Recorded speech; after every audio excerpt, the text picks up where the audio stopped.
Conte de fées en français. La bête à trois têtes. Il était une fois, dans un royaume lointain, vivait un jeune prince qui s'appelait Edric.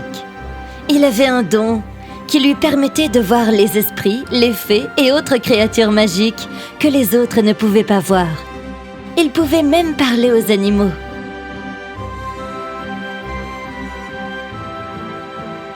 Le roi et la reine le voyaient parfois parler dans le vide, ce qui les inquiétait énormément. Cela inquiétait plus particulièrement le roi, car son fils était un bon combattant, mais il n'aimait pas se battre autant que le roi. Edric, viens donc te battre un peu avec les soldats. Ça pourrait être marrant. Non, papa, tu sais bien que je n'aime pas trop ce genre de choses. Oh! Un jour, le roi décida d'aller entraîner ses soldats dans les collines de l'Ouest. Ils partirent donc à pied vers les collines et y arrivèrent peu de temps après. Le roi les supervisa de près pendant leur entraînement. Soudain, le roi repéra la tête d'une bête derrière un arbre. Oh, qu'est-ce que c'est? Votre Majesté, je pars dans la forêt. Avant que le commandant n'ait pu lui répondre, le roi courut s'engouffrer dans la forêt profonde, allant d'un arbre à l'autre pour essayer de trouver l'étrange créature. Soudain, il se retrouva devant une énorme bête avec trois têtes terrifiantes. J'ai conquis tant de grands royaumes. Te battre va être un jeu d'enfant.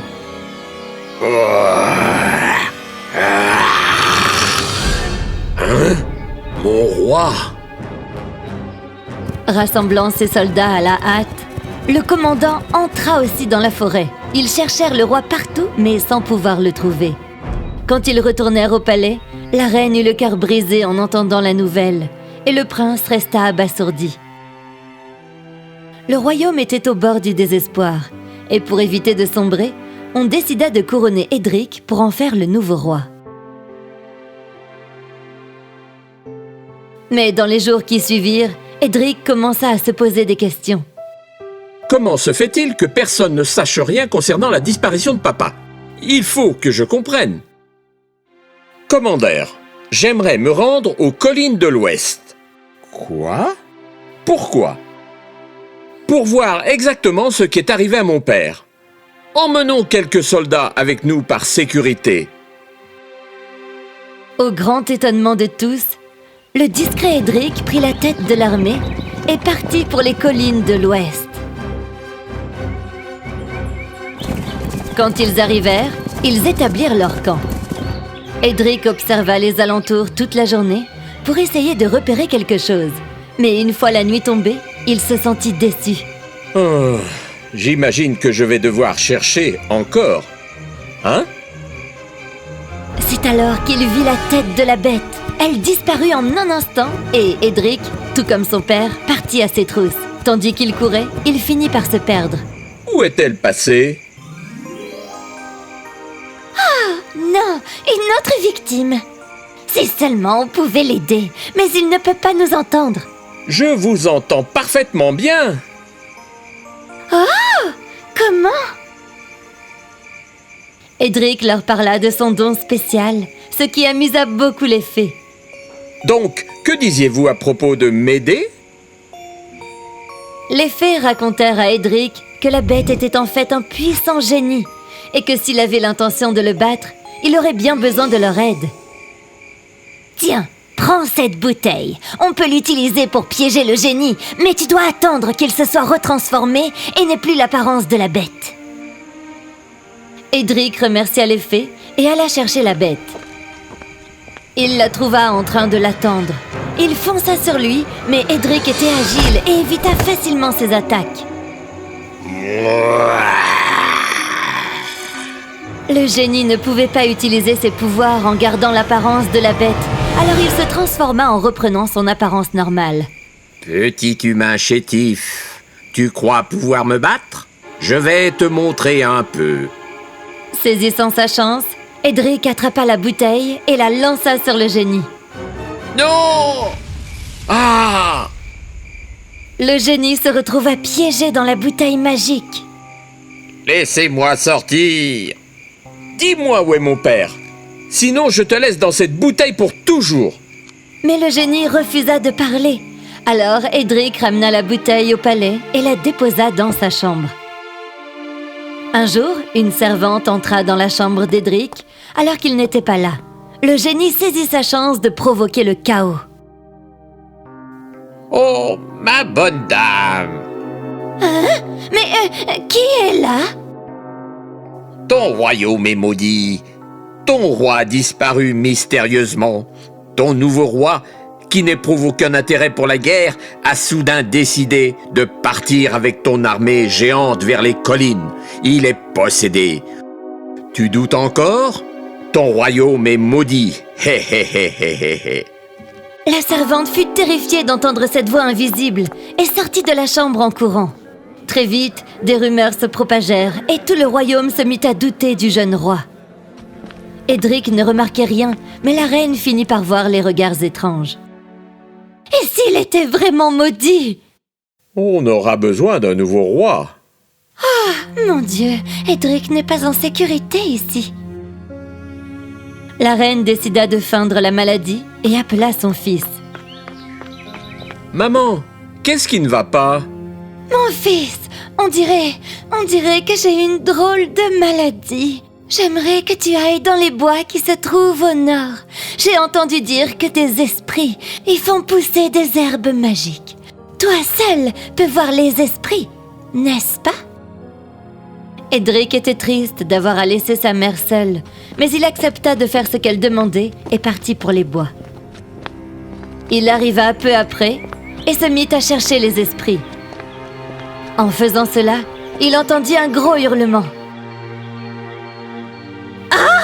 Ouch! Ça fait tellement mal! Edric alla voir qui c'était et trouva une immense tigresse avec une jambe cassée. Oh! Encore un problème!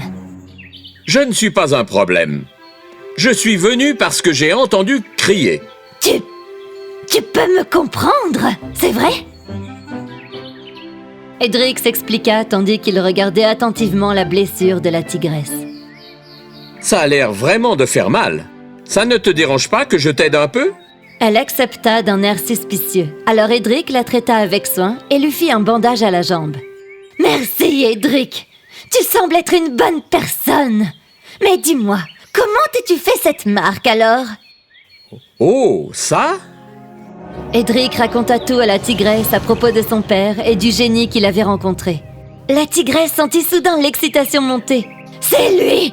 C'est le génie que je cherche! Tu vois, j'appartiens à la princesse Rosabella du royaume Rubis. Le génie vient d'un livre ancien interdit que nous avons ouvert.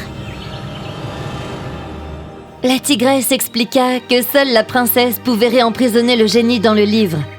Mais avant qu'elle ait pu le faire, il l'avait enfermé dans une tour magique. Donc, je le cherche depuis très très longtemps. C'est vrai.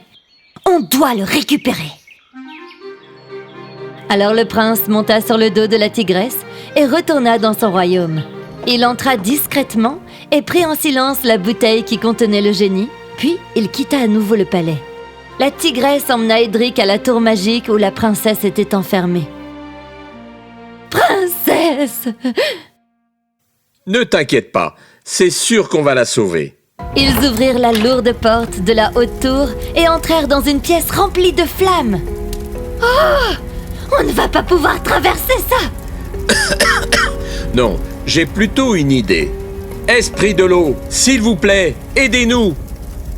Immédiatement, 3 esprits de l'eau très puissants apparurent. Ils éteignirent les flammes avec leur pouvoir magique, ce qui permit à Edric et à la tigresse de traverser la pièce pour ouvrir une autre porte. Oh non! Ils venaient d'entrer dans une pièce avec une fosse profonde. Dans cette fosse se trouvaient des lions affamés qui attendaient que quelqu'un tombe pour le dévorer.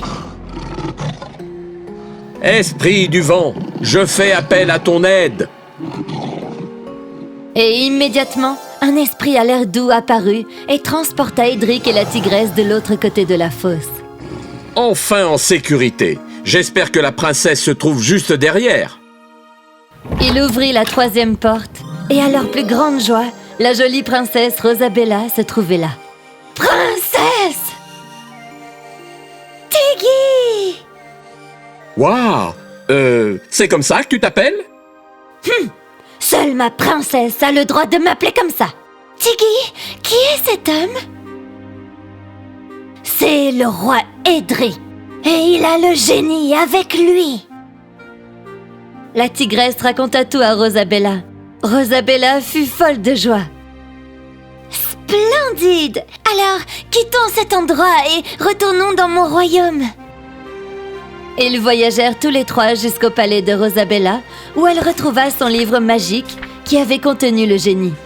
Edric sortit la bouteille magique. Où suis-je? Oh non! Oh, méchant génie, moi, princesse du royaume Rubis, je t'ordonne de retourner dans ton livre et d'y rester enfermée pour toujours. Oh! Rosabella referma le livre, ce qui rompit le sort jeté sur le père d'Edric qui apparut soudain devant eux. Papa!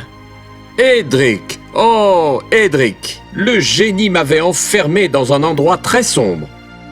La princesse et la tigresse se sourirent. Le roi et Edric repartirent alors pour leur royaume. La reine pleura de joie quand elle vit son mari revenir. Edric s'excusa de l'avoir laissée alors qu'elle était très malade. « Oh, je n'étais pas malade en vérité. J'avais juste peur que le royaume ne soit devenu trop dangereux pour toi, donc je t'ai envoyé ailleurs pour un petit moment. » Tout le monde fut surpris de voir le roi de retour. Sa Majesté royale est de retour. Et aussi son fils Edric. Qu'est-ce que ça veut dire? Le roi voulut calmer les inquiétudes de son peuple, alors il leur expliqua tout ce qui lui était arrivé.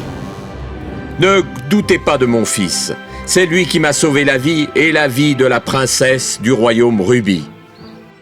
Les gens du royaume se réjouirent de ces bonnes nouvelles et ils finirent par reprendre leur vie dans la joie. Edric et Rosabella devinrent bons amis et jouaient tout le temps avec Tiggy. « Hey, j'ai dit que seule la princesse pouvait m'appeler comme ça. » Oh, désolée.